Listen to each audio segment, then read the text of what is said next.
अभी ना कुछ दिनों से राजस्थान के कई शहरों और गांवों में लोग सड़कों पर उतर रहे हैं। हाथ में पोस्टर्स हैं, आवाज में गुस्सा नहीं बल्कि कंसर्न है। ये प्रोटेस्ट किसी इलेक्शन के लिए नहीं, ना ही किसी एक प्रोजेक्ट के खिलाफ है।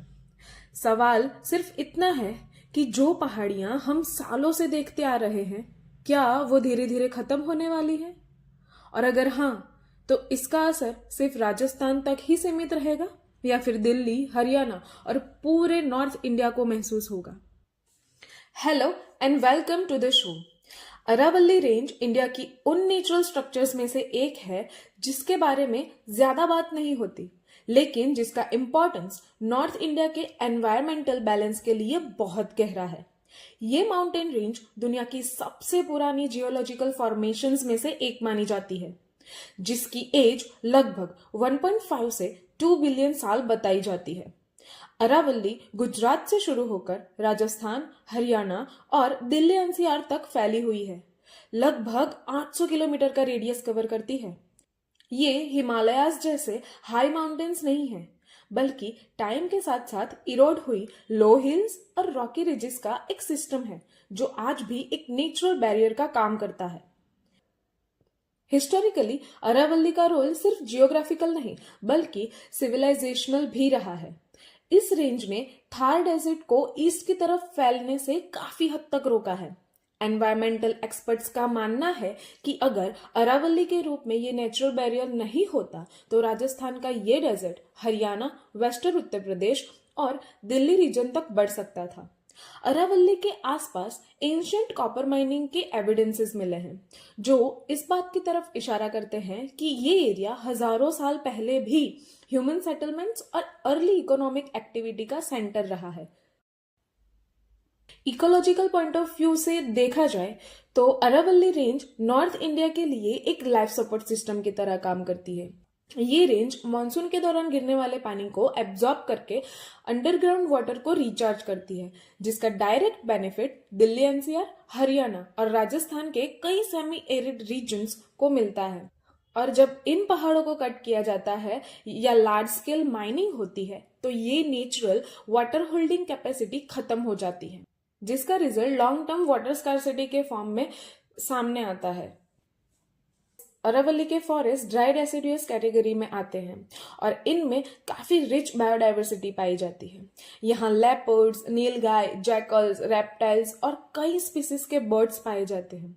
ये फॉरेस्ट कवर सिर्फ वाइल्ड लाइफ के लिए ही नहीं बल्कि टेम्परेचर रेगुलेशन के लिए भी इम्पोर्टेंट है। अरावली का ग्रीन कवर वेस्टर्न इंडिया से आने वाली गर्म हवा और डस्ट स्टॉर्म को स्लो करता है, जिसका डायरेक्ट इम्पैक्ट दिल्ली एनसीआर के एयर क्वालिटी पर पड़ता है। इसीलिए एक्सपर्ट ये मान रहे हैं कि अरावली का डिग्रेडेशन सिर्फ फॉरेस्ट लॉस नहीं बल्कि एयर पोल्यूशन और हीट वेव का भी एक बड़ा फैक्टर बन सकता है। लेकिन आज हम ये सब बातें क्यों कर रहे हैं? क्योंकि रिसेंट टाइम में अरावली रेंज एक बार फिर से न्यूज में आई है, और वो इसलिए क्योंकि उस जगह पर माइनिंग एक्टिविटीज, कंस्ट्रक्शन प्रोजेक्ट्स और लैंड यूज चेंज को लेकर सीरियस कंसर्न्स उठाए जा रहे हैं। स्टोन माइनिंग और कंस्ट्रक्शन मटेरियल एक्सट्रैक्शन के चलते पहाड़ों को काटा जा रहा है, जिससे नेचुरल लैंडस्केप परमानेंटली डैमेज हो रहा है। कुछ प्रोजेक्ट्स लीगल एनवायरमेंटल क्लियरेंस के अंडर आते हैं, लेकिन कई केसेस में रूल्स और रेगुलेशंस के वायोलेशन के एलिगेशंस भी सामने आए हैं। इसी वजह से लोकल कम्युनिटीज, एनवायरमेंटल ग्रुप्स और एक्टिविस्ट्स ने अलग अलग जगहों पर प्रोटेस्ट शुरू किए हैं। ये प्रोटेस्ट का मेन फोकस डेवलपमेंट को कंप्लीटली स्टॉप करना नहीं है, बल्कि अनरेगुलेटेड और अनसस्टेनेबल डेवलपमेंट के अगेंस्ट आवाज उठाना है। लोकल लोगों का कहना है कि माइनिंग और डिफॉरेस्टेशन की वजह से उनकी ग्रेजिंग लैंड जहां पर वो खेती करते हैं उस पर इम्पैक्ट पड़ रहा है। ग्राउंड वाटर लेवल्स रैपिडली गिर रहे हैं और वाइल्ड लाइफ हैबिटेट यानी कि जानवरों को रहने का घर अब वो ही नहीं रहेगा, तो ह्यूमन एनिमल कॉन्फ्लिक्ट भी बढ़ता जा रहा है।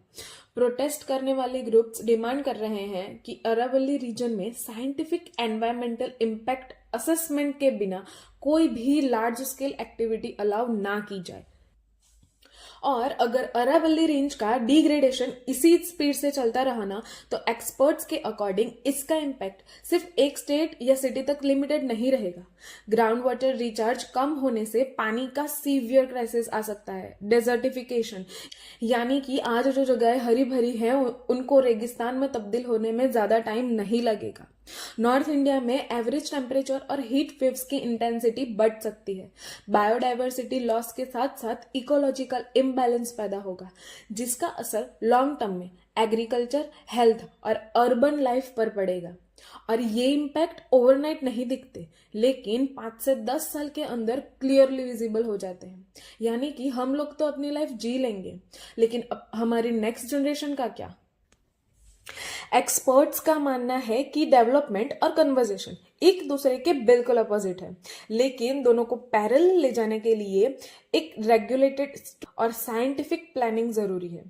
Controlled mining zones, afforestation programmes, local community involvement और ट्रांसपेरेंट मॉनिटरिंग के थ्रू डेवलपमेंट पॉसिबल है, बिना अरावली के कोर स्ट्रक्चर को डिस्ट्रॉय किए हुए। इसीलिए इश्यू डेवलपमेंट का है ही नहीं, बल्कि अनचेक्ड एक्सप्लॉयटेशन का है। एंड में हमें बस इतना समझना जरूरी है कि अरावली रेंज सिर्फ कुछ पहाड़ियों का ग्रुप नहीं है, बल्कि ये नॉर्थ इंडिया की एनवायरमेंटल स्टेबिलिटी का एक बैकबोन है। इस इश्यू को इमोशनल या पॉलिटिकल डिबेट बनाने के बजाय फैक्चुअल और लॉन्ग टर्म पर्सपेक्टिव से देखना ज्यादा जरूरी है, क्योंकि अगर अरावली बची रहेगी तो पानी, हवा और जमीन का बैलेंस भी बना रहेगा। और अगर ये नेचुरल सिस्टम ब्रेक हो गया तो उसका इम्पैक्ट हम सबकी डेली लाइफ पर पड़ेगा, चाहे हम सिटी में रहते हो या गांव में। तो चलिए इस वीडियो को यहीं पर एंड करते हैं, और अगर आपको ये वीडियो इंफॉर्मेटिव लगा हो तो प्लीज इसे ज्यादा से ज्यादा शेयर कीजिए। It's me RG signing off.